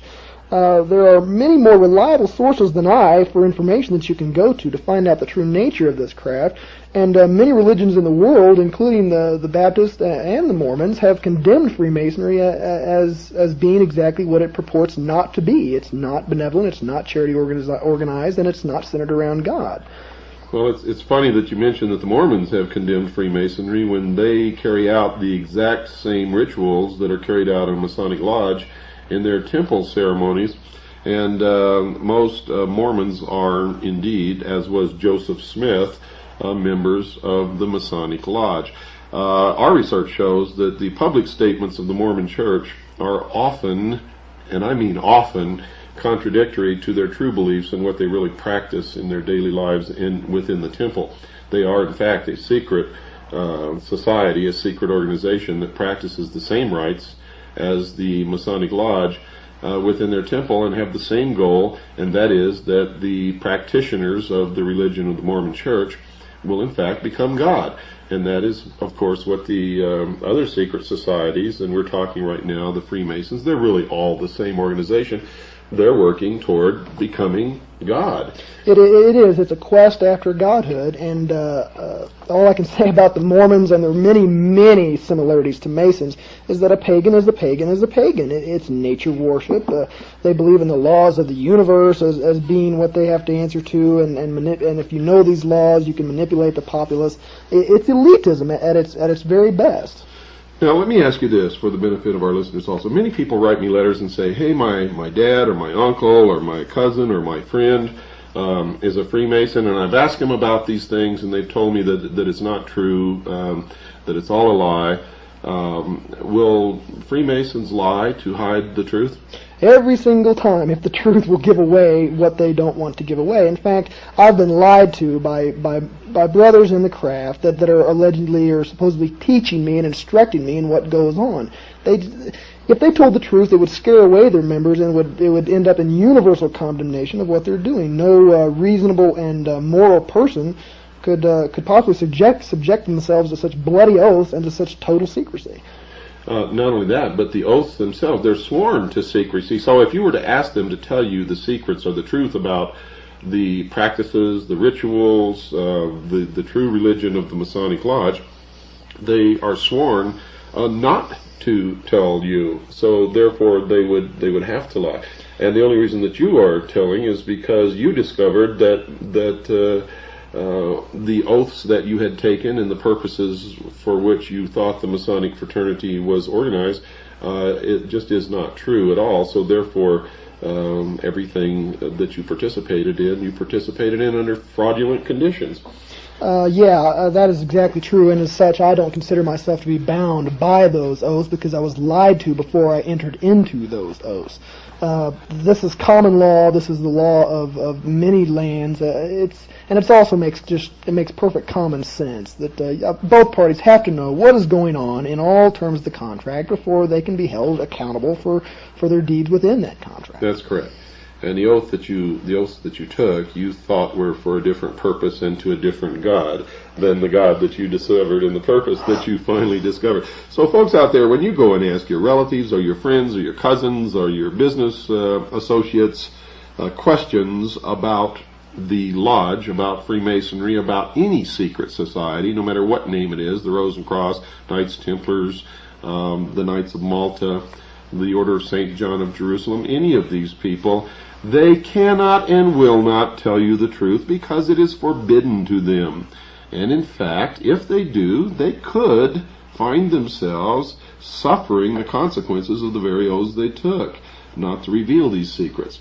Now, what are some of the other signs that we have not discussed? Okay, I covered the first degree. The second degree we've also partially covered. The sign of the second degree is to hold your right arm extended outward with the elbow at a right angle and the hand facing up, palm forward. And the penal sign of that is to draw your right hand across your chest from left to right in a claw-like motion, which refers to the penalty of the second degree, which is to have your breast torn open and your heart and vitals taken thence, and given as to the birds of the air and beasts of the field. That's an exact quote from the ritual, by the way. And the third degree consists of both hands palm down, extended outward at the waist, and then to draw the hand across the waist from left to right, which refers to have your body torn in twain, which is the penalty of revealing the secrets of the third degree, is to have your body torn in twain and the parts carried north and south. That is again a direct quote from the ritual. So the first one is the recognition signal, and the second is what you call the penal sign. Yes, that's true. And are there other signs and signals connected with Freemasonry? There are many others. There is a recognition signal and a penal sign for every single degree in Freemasonry, and I have been through the 32nd degree and have experienced all these recognition signals and penal signs.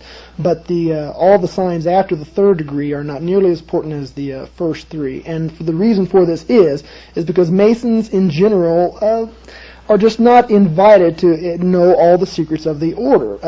It is not uncommon to know a Mason, as you've stated before, who never ever advances beyond the third degree.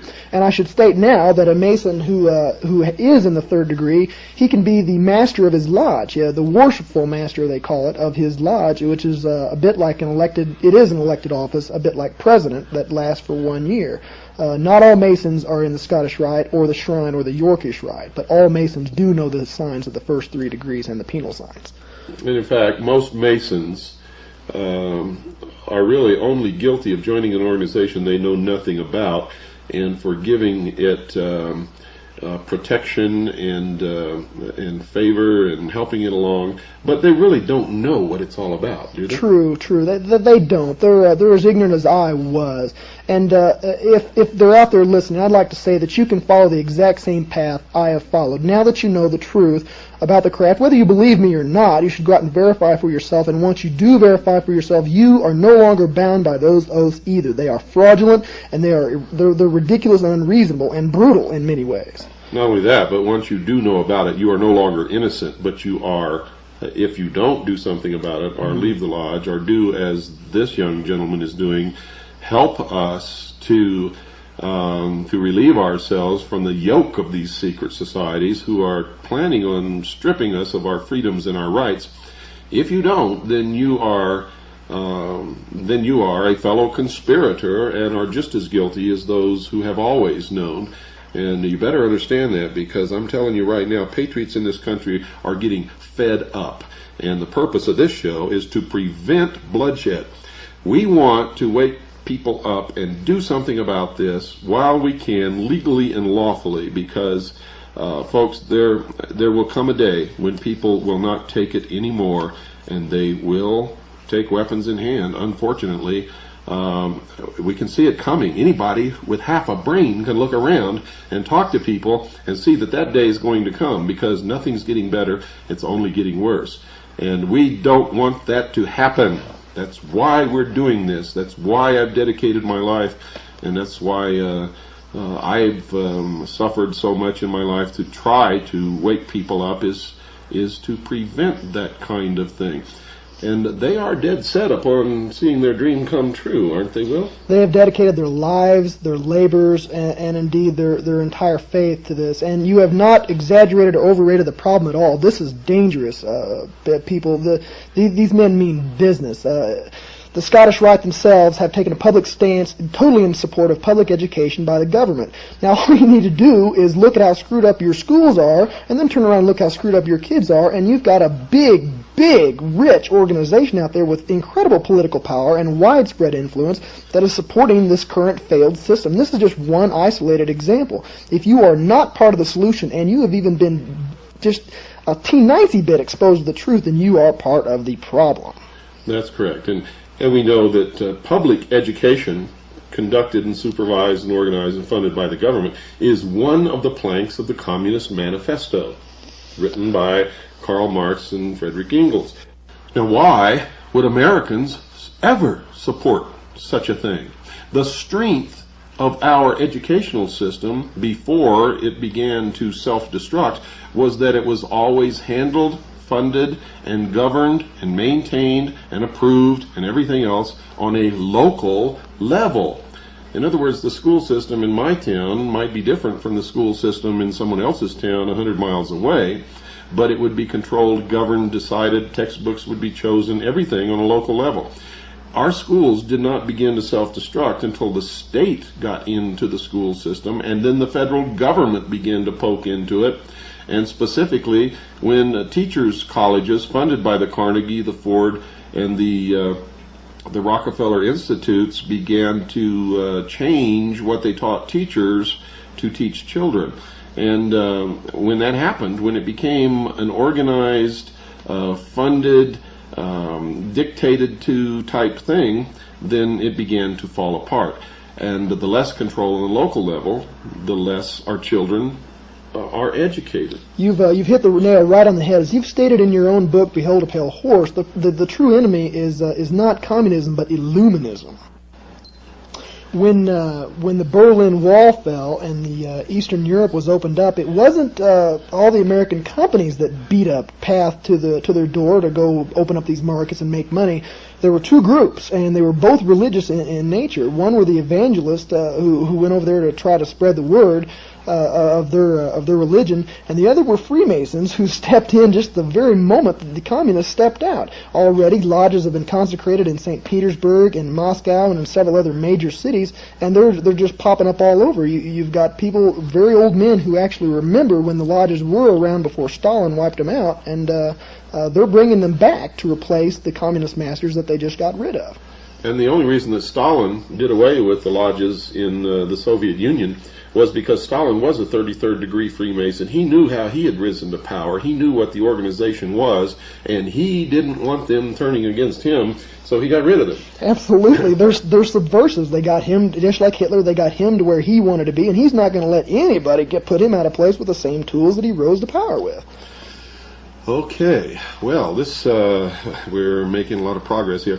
If you were to walk into a room and see two grown men hugging, what would you look for as identifying traits that would tell you that these two men hugging were Freemasons? There is a certain patterned ritual that goes that has something to do with that. It deals with the interchange of one of the most secret passwords of Freemasonry, and you must stand foot to foot with another Mason, knee to knee, hand to back, and mouth to ear, and then whisper the secret word in a very low voice. I'm not going to do any of those things. I'm just going to tell you the word is Mahabam, and I don't even know what it means, but I do know where it comes from, and it comes from the ancient Hindu religion, which is the original pagan religion, and many of the other secret words in Freemasonry are of an exact same source. And they call this the 5 points of fellowship, do they not? They do. You've done your homework, Bill. Well, I know more about Freemasonry and the secret societies than most members of Freemasonry and the secret societies ever will. I was, as I've told my listeners, and as I've published in my book, a member of DMLA when I was a teenager. I went to exactly 3 meetings, and DMLA, folks, is a branch of Freemasonry for children, for teenagers actually, And I attended 3 meetings, and my father was transferred to Japan, and I never attended another meeting ever. But I do believe that that's what got me, in fact, I know it is, that's what opened the door for me to enter as a member of the Office of Naval Intelligence many years later. When I filled out my forms for security clearance, there was nothing on there for the Order of Demolay, but I knew that it was a branch of Freemasonry, so I checked Freemasonry, and by golly, all of a sudden things began to open for me that had never opened for me before, and which most people who are not Freemasons find impossible to enter into. And I was surprised for a while and a little mystified until I discovered the real reason. But every member of naval intelligence that I ever met was a Freemason, and most of them wore their rings. What are these rings? How can someone identify the ring of a Freemason? Sticks out like a sore thumb. It looks a bit like a fraternity ring or a football ring or any other signet ring, and on the very top of the ring will be a square and compass set in what looks like a large A shape, with the square on the bottom and the compass on the top, forming what looks a bit like an A, but it's not. You can tell how seriously one takes their position in the craft. The Masons who are really there for genuine reasons, philanthropic and charity work, they have their square and compass facing to them. And those that are trying to impress and enforce the buddy system that got you in naval intelligence and the back-scratching whole thing, they wear theirs facing the outside to tell everybody else in the world who they are. But really, the only ones who really know, unless you were to ask them what that ring meant, are our fellow craft Masons. Absolutely. I shouldn't say fellow craft, that's the second degree. Our fellow brothers of the lodge. Okay, folks, we've got to take our break. Don't go away. We'll be right back after this very short pause. This is William Cooper for Swiss America Trading. How do you... Welcome back to the hour of the time. Will, you've got something there you want to say, I think. Yeah, I'd like to give a little message to my brother Masons out there. I know that all those who are listening are thinking some pretty hard thoughts about me. You're thinking things like that I'm a traitor to the craft. Well, I'm thinking that you're a traitor to your country. And if you think that I've betrayed my brothers, I feel that you've betrayed me with your deception. If you believe that I've broken my oaths, and even if those oaths are valid, something that I do not believe, I think they're null and void, well, then I just have to say this, so what? We all got to go. Now, my brothers can go quietly into slavery, living a lie and burying their heads in the sand, or you can go like a man, squarely facing the truth and fighting for freedom. I honestly believe this, and I honestly believe that the whole nature of the craft is sinister. Wow, that's quite a statement there, and I certainly admire you for saying that. I had no idea that you were going to do that. In fact, you showed me the piece of paper just as the music was beginning to fade out and indicated to me that you wanted to say something. So, yeah, wow, that's pretty good. Okay, let's get on into the rest of the program. What are some of the are there other signs and signals that the secret societies, Freemasons in general, use to identify themselves to each other? I've never been a member of any other secret society besides Freemasonry, and much to my joy and to your good fortune out there, I have already told you most of the secrets that are protected by the craft, as far as the common layman of the craft will know, with the exception of one. And that is concerning Hiram Abiff, who is a bit of a patron saint, I guess, of Freemasonry. Somebody they pulled from the Bible and turned into a character to give a meaning to their ritual. When two Masons come together, one of the easiest ways that they'll come to know each other without having to shake hands, hug in the middle of the street, or do little foot dances or whatever kind of nonsense that they're doing out there, they'll just come up and say, well, hi, Hiram, how you doing? Or, hello, Mr. Abiff. Or if you want to catch a Mason on the phone, you just tell them that H. Abiff is calling, and believe me, you'll get service right away. Well, that's good to know. We can certainly use information like that. But we know that some of the symbols and signals and signs used in the Masonic order were also used by the Knights Templars and others. So this didn't come strictly from this one society, but literally they are all one. What are some of the vocal signals, the speech, what words, besides Hiram Abiff, what else would you say to someone to solicit whether or not they were in fact, Freemasons? One of them that I've also come across, and I've seen this in writing, and it was a bit of a mystery to me until I sought some advice about it. They'll ask each other if they're a traveling man, and what they mean by, and this comes directly from the old Templar ritual, and it stands as a positive factual link of the continuity between ancient secret societies and modern Freemasonry. Is they'll ask if they're a traveling man, and the meaning behind that is one traveling from west to east, east being the source of knowledge. Or illumination. Ah. It's also the point where the sun rises, which goes back to the first religion, which was the cosmology, where all of these religions and secret societies sprang from, which was the worship of the sun, the source of illumination, the source of warmth, the source of all life, the source of everything, rises in the east every morning, and is, in fact, for those who really understand, the morning star. Is that not correct? Absolutely, and that gives a great illumination, if I may say so, as to why the worshipful master sits in the east of the lodge, and also why during the ritual, when a young unknowing Freemason like myself is brought in and has a degree conferred upon him, he circumnavigates it as he walks around in a circle from all the points of the lodge, going from the worshipful master in the east to the junior warden in the south to the senior warden in the west, and then back to the master in the east. He is traveling as the earth travels around the sun in a circle of worship, and it might even be a direct reference to Solomon's circle. And if you've told me yourself, Bill, about the traveling man, that too has been used by communists, hasn't it? Yes, in fact, anybody who knows anything about the Internationale, or the secret society known as the International, the Internationale, the Communist Party, the International Socialists, Socialism, if you studied them, the same passwords are used by them. All of these organizations are one. Socialism stems from the mystery schools. That's where it comes from. You'll find that most of the mystery schools preach the tenets of the Communist Manifesto, written by Karl Marx and Friedrich Engels, whom, by the way, just wrote it. They were the hacks who fronted for it. They did not make it up. It came out of ancient documents and an ancient philosophy. And the password is the same. Are you a traveling man? And that's how communists identified themselves to each other from cell to cell and country to country, and kept their business secret. And I got that straight out of the files of the Federal Bureau of Investigation in their investigations of the International, the Communist Party, International Socialism. They're all the same. Freemasonry, the Knights of Malta, the Rosencross, they're all the same organization, folks.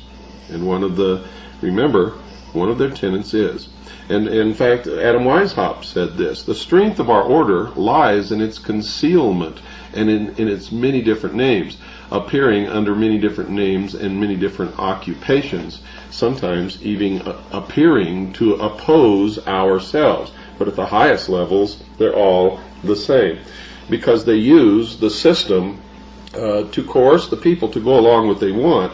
If they want to change something in a certain direction, they'll look at the population, the society, the problems that exist, and they will intentionally foment a problem in order to get the people to cry for an answer to that problem, which will be the direction that they want to take that society into.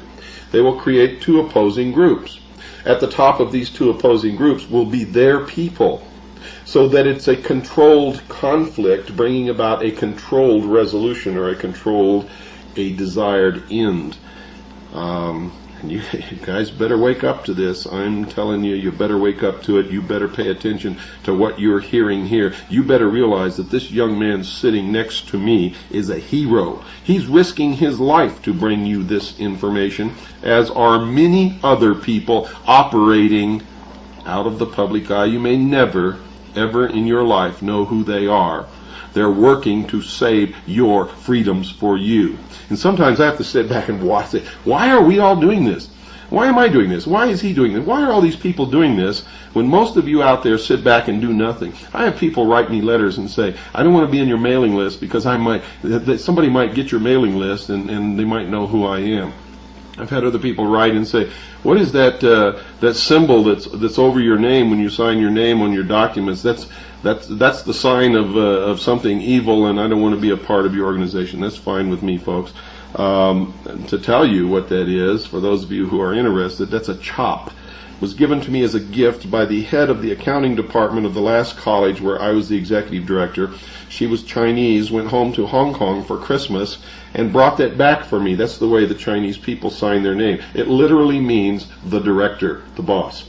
And I've used it ever since because I like it, and I liked her, and it was a gift.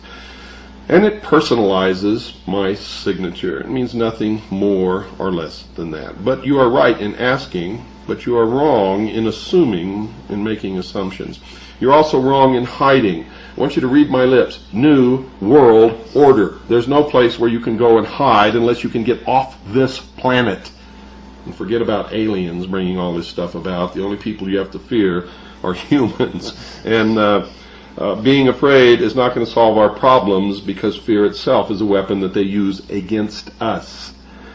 So, I mean, why, if the majority of people are sheeple and aren't going to help save their own butts, why should you be doing this to save them, Will? Why are you doing this? I have a very, very easy answer for your question, and you already know the answer. It's obvious that you're doing this for the sake of your audience. Whenever you look at your daughter, whenever I look at my family, whenever I slap my dog upside the head, that's why I'm doing it, because I love people in this world, and I love my people, and my people are not going to be safe until I can make this world safe. I see them in direct danger. And I'd like to say, Bill, you have a wonderful way of cutting right to the heart of many matters.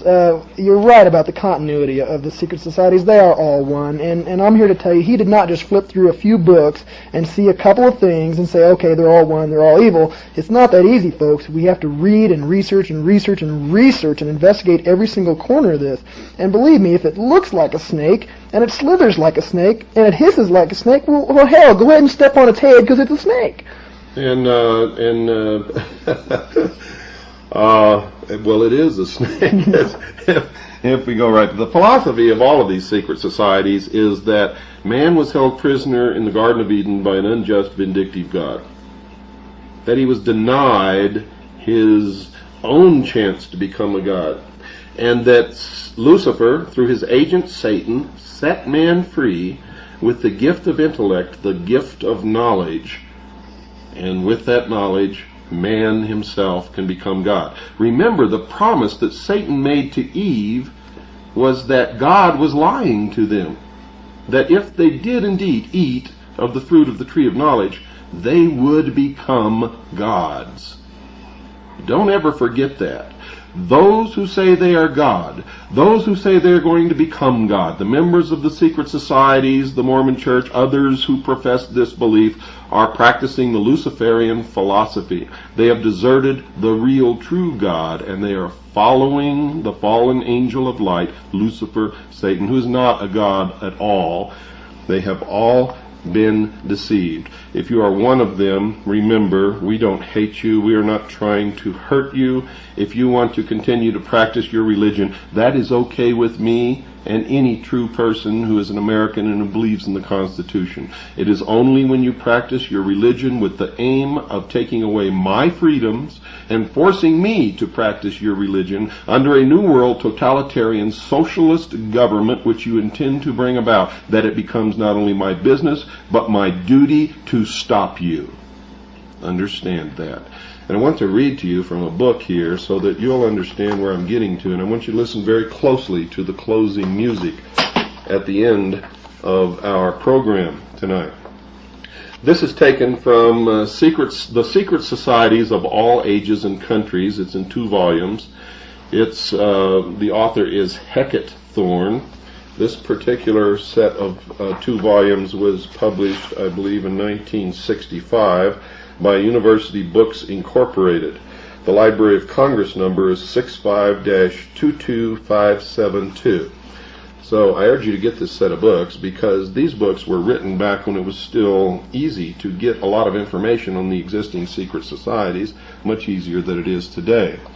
I want to read to you from page 14 of volume 2 under Secret Societies, Freemasonry, Rites and Customs, paragraph 391, entitled Masonic Customs. Some Masonic peculiarities may conveniently be mentioned here. Freemasons frequently attend in great state at the laying of the foundation stones of public buildings. They follow a master to the grave. Clothed with all the paraphernalia of their respective degrees, they date from the year of light. The Knights of the Sun, the 28th degree of the Scotch Rite, acknowledge no era, but always write their date with 7 noughts, or 00000000. No one can be admitted into the Masonic order before the age of 21, but an exception is made in this country and in France in favor of the sons of Masons who may be initiated at the age of 18. Such a person is called a Louis in England, and that's the source of that name, and a Louvetou in France. This latter word signifies a young wolf, and the reader will remember that in the mysteries of Isis, the candidate was made to wear the mask of a wolf's head. Hence a wolf and a candidate in these mysteries were and are synonymous. Macrobius, in his Saturnalia, says that the ancients perceived a relationship between the sun, the great symbol of these mysteries, and a wolf.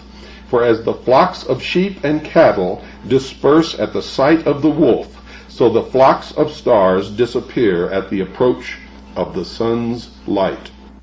We have seen in the account of the French workmen's unions that the sons of Solomon still call themselves wolves. The adoption of the Louvetou into the lodge takes place with a ceremony resembling that of baptism. The temple is covered with flowers, incense is burnt, and the godfather is enjoined not only to provide for the bodily wants of the newborn member, but also to bring him up in the school of truth and justice. The child receives a new name, generally that of a virtue such as veracity, devotion, beneficence, and the godfather pronounces for him the oath of apprentice, in which degree he is received into the order, which in case he should become an orphan, supports and establishes him in life. Now the key words here, folks, that I want you to remember and pay very close attention to when you hear the closing theme or the music that closes this program tonight is this, and I'm going to quote directly from it. Quote, Macrobius in his Saturnalia says that the ancients perceived a relationship between the sun, the great symbol of those mysteries, and a wolf. For as the flocks of sheep and cattle disperse at the sight of the wolf, so the flocks of stars disappear at the approach of the sun's light. Now remember, in chapter 1 of my book, Silent Weapons for Quiet Wars, there is a quote of these people who have declared a silent, quiet war upon the American people using silent weapons that goes like this.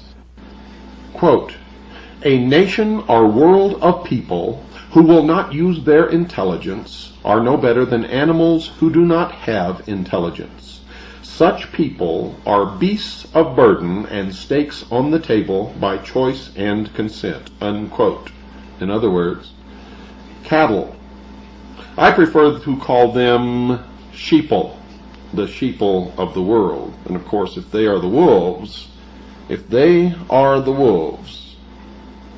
then you are the stakes on the table if you are indeed one of the sheeple.